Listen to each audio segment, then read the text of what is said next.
You're one of the most impressive people I've ever come in the den. Thank you so much. So I'll give you $25,000. I don't want any percentage of the company. I just want 20% of the download revenue. Okay. What are you gonna do? Well, Arlene, I'd love to accept your deal. All right, Thank deal. you so much. Okay, I'm looking forward to working with you. Here, I'm gonna give you a hug. Thank you so much. Arlene Dickinson!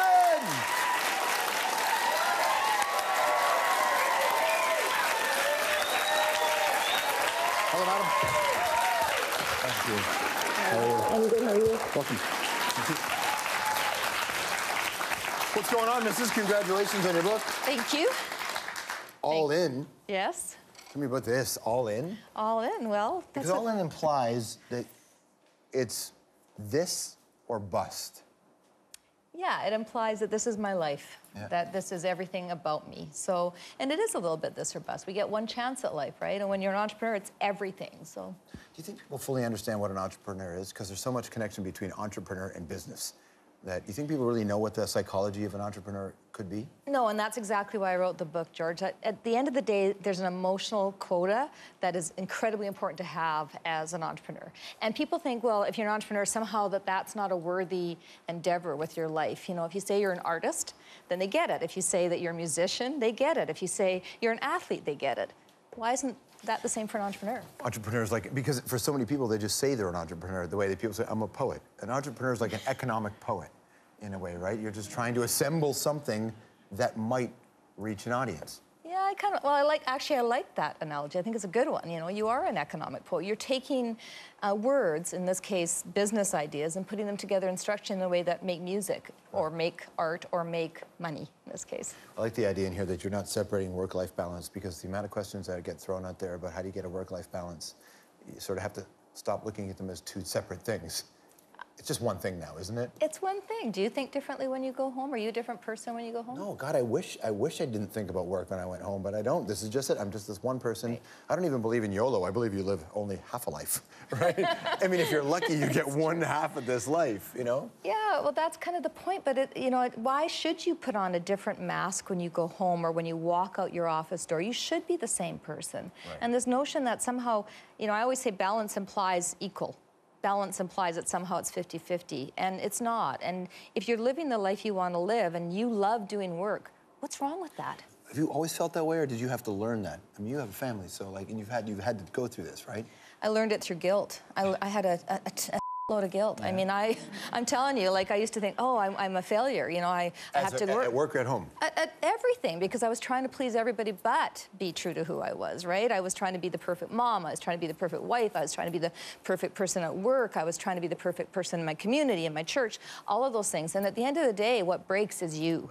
And so it was when I finally said, okay, what is it that makes me happy? What is it that fulfills me? And why am I doing it? I do everything I do for my family.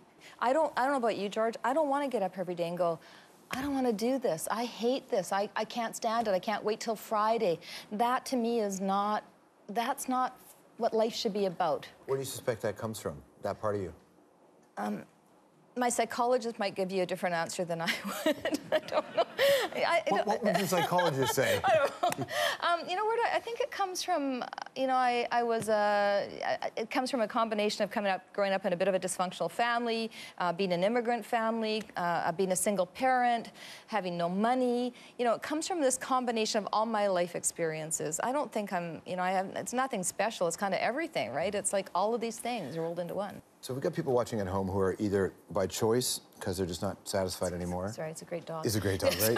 I was like, dog, squirrel, sorry. Yeah, I know. Sorry. I love good quality. That's a well-behaved service dog, too, just chilling out. Great dog. Does that dog smoke weed, or is it like, no? No weed. It's got, like, that dog looks like, he's got the Snoop vibe, right? It's amazing. If it did smoke weed, it would say it was very sorry. Very sorry, yes, it would, yeah. Sorry, I just... That dog has got a work-life balance, I think, right?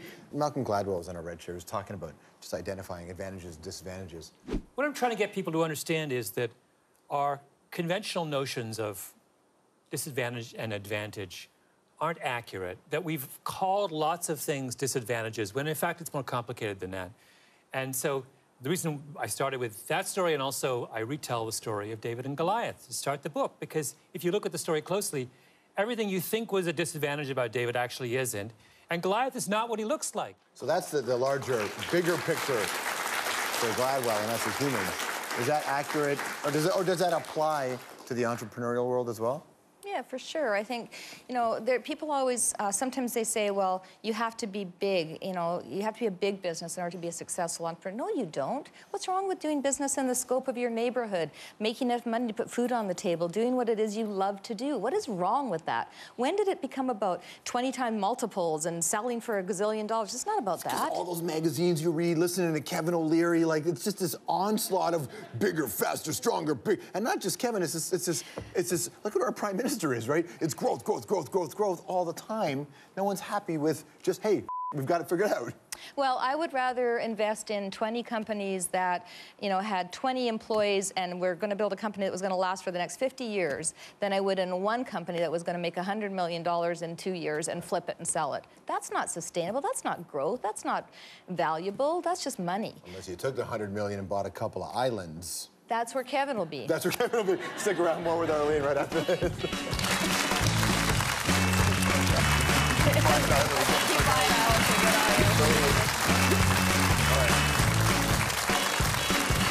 All right, next with Arlene, we're going to find out what happened when she was invited around for dinner by these two.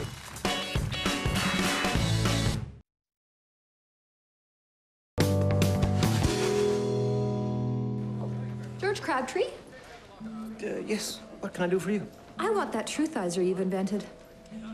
Well, now, I didn't exactly invent it. So you don't hold the patent? It's pending. My offer to come to terms with you is only available for 24 hours. Only 24 hours? I don't sit around waiting for money to come to me, Mr. Crabtree. I go after it. Once you're in Murdoch Mysteries, you are part of the fabric of this country. That's an awesome show. Awesome show. I have a client who came to me, she says, oh my God, you know the guys on Murdoch Mystery? Like, she was like, awesome. Your book is called All In, and I know you've weighed in on the lean-in thing. Taking all the things we've talked about into context, what do you think of the concept? I think lean-in's kind of crap. Yeah.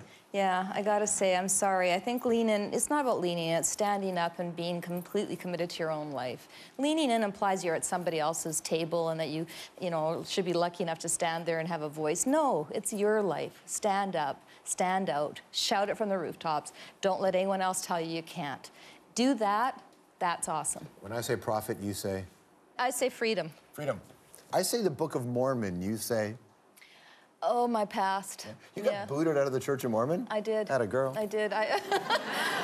Listen, from what I understand, you got to give the Mormons a lot of credit because their bar is super low, meaning if you break any of these rules, you're out. Yeah, it was actually a life-changing time for me. Yeah, made me think differently about kind of who I was. You're invited to the Harper household over the holidays.